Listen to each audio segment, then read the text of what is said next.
L'histoire biblique de ce matin va rejoindre un élément de l'ADN de notre union d'Église, perspective. Cet élément d'ADN qui dit que nous voulons être des églises pertinentes, des églises adaptées à leur contexte local. Et ce matin, ce que je vous propose de faire, c'est de voir comment est-ce que l'apôtre Paul s'y prend pour annoncer l'évangile de manière pertinente. Habituellement, quand Paul arrive dans une nouvelle ville, que fait-il? Il va à la synagogue. Il fait ça presque à chaque fois. Il va tout d'abord annoncer l'évangile aux Juifs. C'est sa stratégie, tout simplement parce que les Juifs sont sans doute les personnes qui sont le moins éloignées de l'évangile. On a un très bon exemple de ça dans le livre des Actes, au chapitre 17. Je lis à partir du milieu du verset 1. Paul et Silas gagnent Thessalonique, où les Juifs avaient une synagogue. Selon son habitude, dit le texte, Paul s'y rendit et pendant 3 sabbats, il discuta avec eux sur les Écritures. Il leur expliquait et leur démontrait que d'après elles, d'après les Écritures, le Messie devait mourir puis ressusciter. Le Messie, disait-il, n'est autre que ce Jésus que je vous annonce. Vous voyez, devant ce public de Juifs, des gens qui connaissaient l'Écriture, toute la démarche de Paul, c'est d'expliquer à partir de l'Écriture que Jésus est bien le Messie. Jésus, c'est celui que vous attendez, ce libérateur, ce sauveur que Dieu a enfin envoyé pour son peuple. C'est lui, c'est le Messie.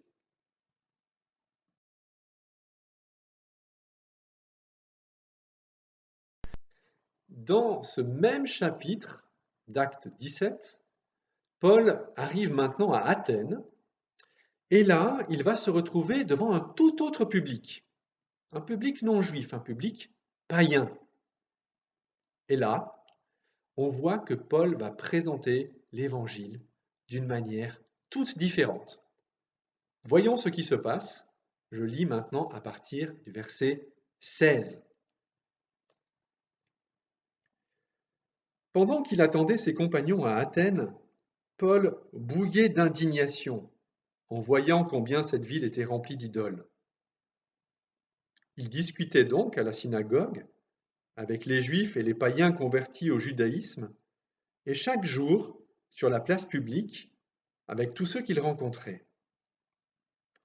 Quelques philosophes, des épicuriens et des stoïciens, engageaient aussi les débats avec lui. Les uns disaient: qu'est-ce que cette pie bavarde peut bien vouloir dire? Et d'autres disaient: on dirait qu'il prêche des divinités étrangères.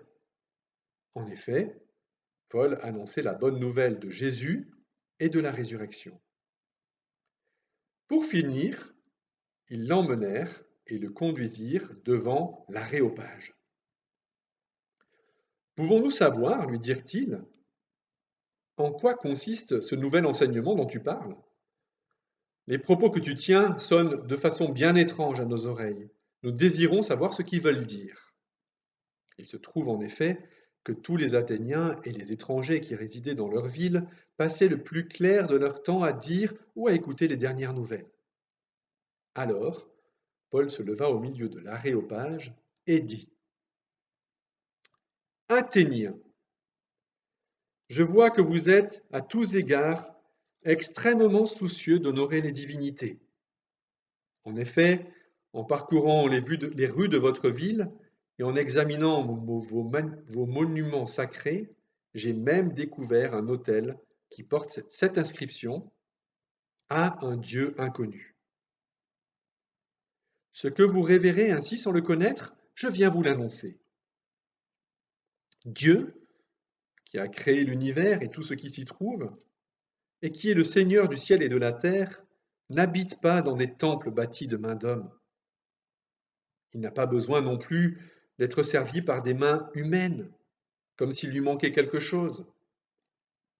Au contraire, C'est lui qui donne à tous les êtres la vie, le souffle et toute chose. À partir d'un seul homme, il a créé tous les peuples pour qu'ils habitent sur la surface de la terre. Il a fixé des périodes déterminées et établi les limites de leur domaine.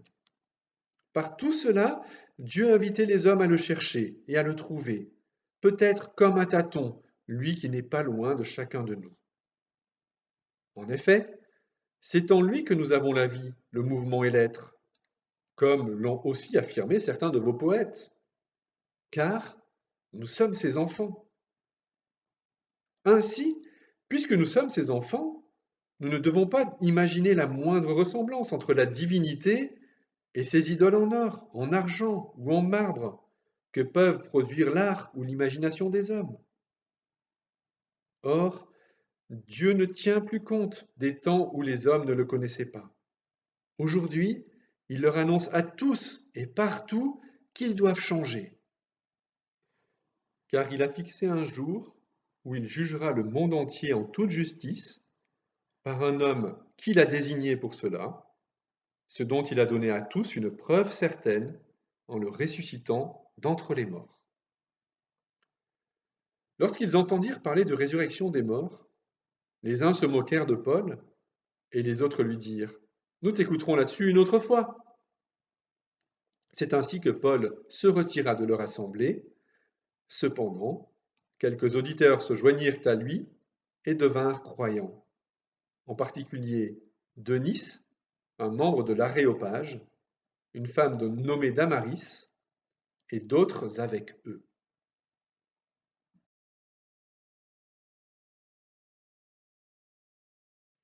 Je reprends le déroulement des événements dans l'ordre chronologique.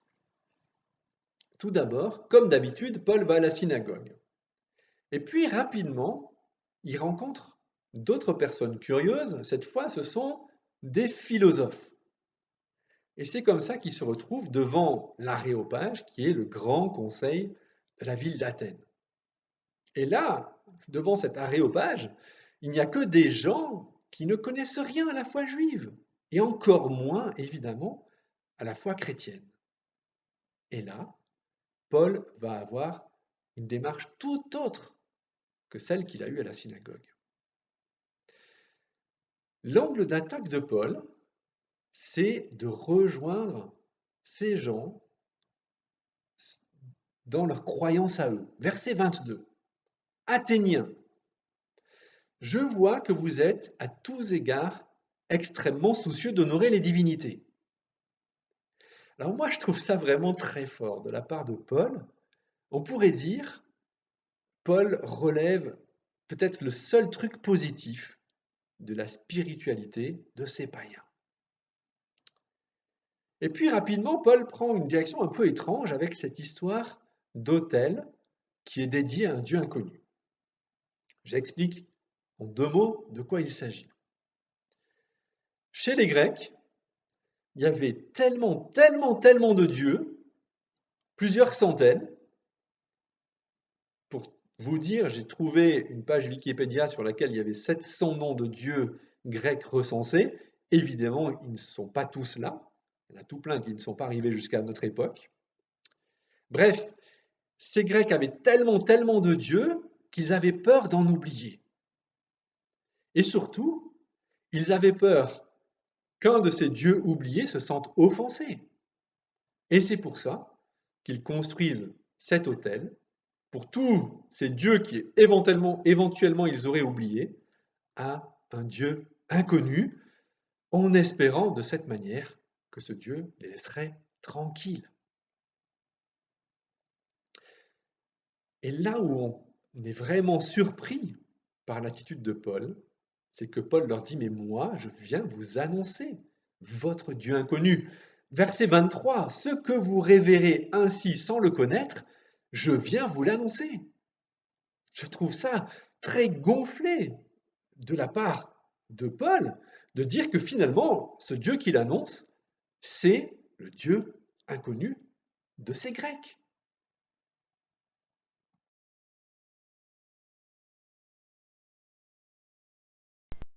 Et c'est pas fini. Au verset 28, alors là, les amis, si on n'est pas assis, on risque de tomber sur le derrière. Paul cite des poètes grecs, des gens qui sont bien connus à son époque. On a d'ailleurs retrouvé leurs traces et leurs noms. Le premier s'appelle Épiménide et le second s'appelle Aratos. Et là où on risque de tomber sur le derrière, c'est que Paul appuie son raisonnement, il appuie son raisonnement théologique sur ce qu'ont dit ces poètes.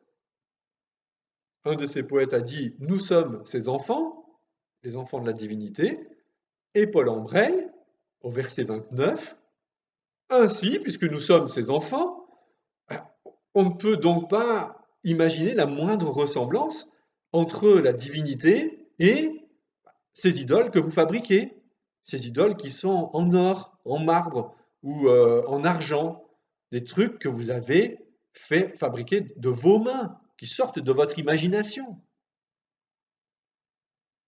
Et là, franchement, on peut se demander, mais il va où là, Paul? Il va où? Dans quoi est-ce qu'il s'embarque? Dans quel raisonnement? Qu'est-ce qu'il raconte en prenant appui sur ces poètes grecs? Les amis, si moi je vous fais un raisonnement théologique comme ça un dimanche matin, vous avez le droit de râler. Parce que du point de vue des juifs et du point de vue des chrétiens, son raisonnement, c'est du n'importe quoi.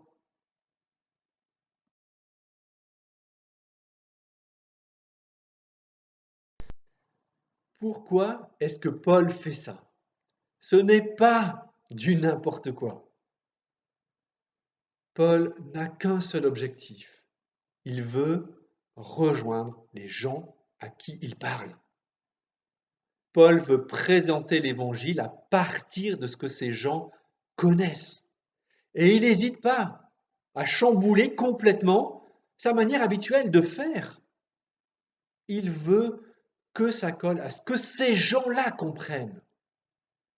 Et même le mot qu'il emploie pour parler de Dieu n'est pas le mot habituel. Il parle de la divinité et non de Dieu à ces Athéniens. Et puis à partir de ce qu'ils connaissent, ces Athéniens, Paul chemine pour en arriver au cœur du message, pour en arriver à Jésus-Christ. Et quand il en arrive à Jésus-Christ, et en particulier à la résurrection, il y a une rupture. Les gens qui l'écoutent ne veulent pas aller plus loin. Ils ferment la porte et Paul doit en rester là.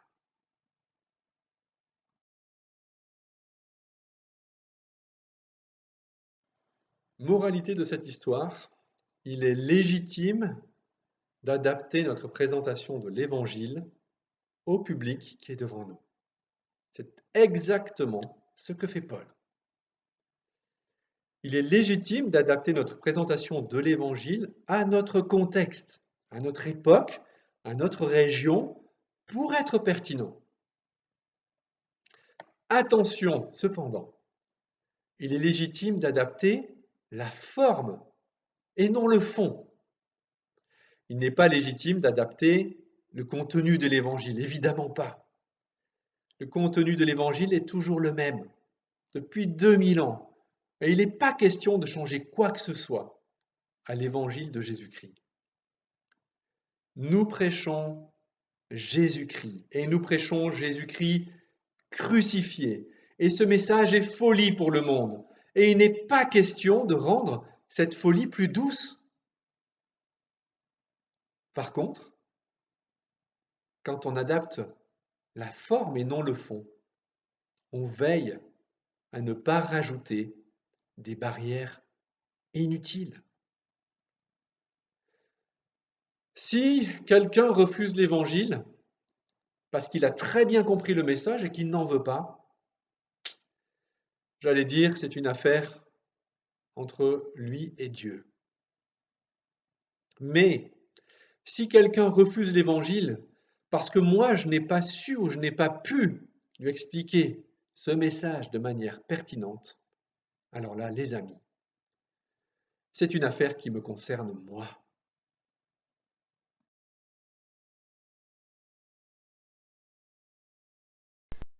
Alors, comment fait-on pour être une église pertinente? Eh bien, les amis, je n'ai pas de recette miracle.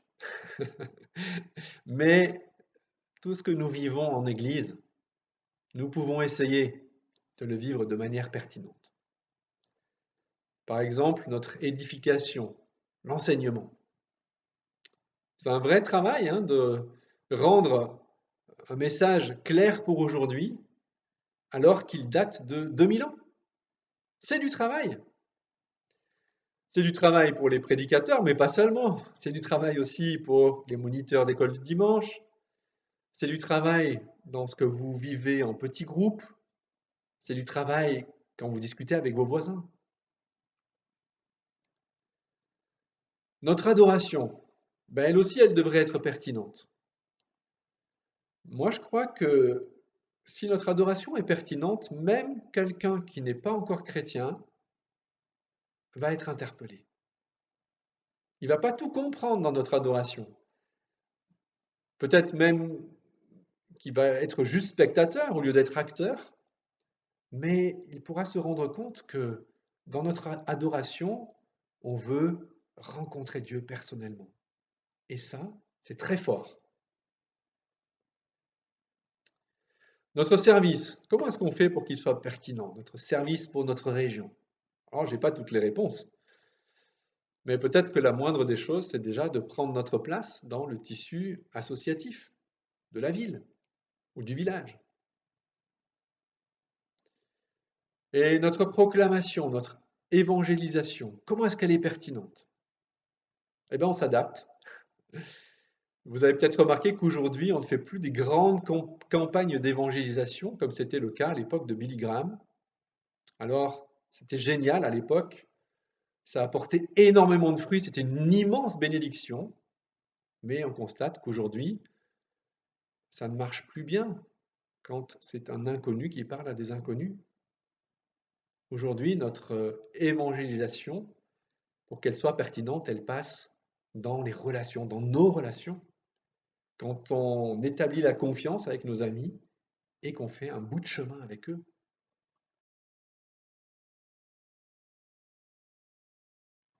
Alors, je conclus maintenant en m'adressant tout particulièrement à une église de Wissembourg. Chers amis de Wissembourg, je vais vous dire ma conviction.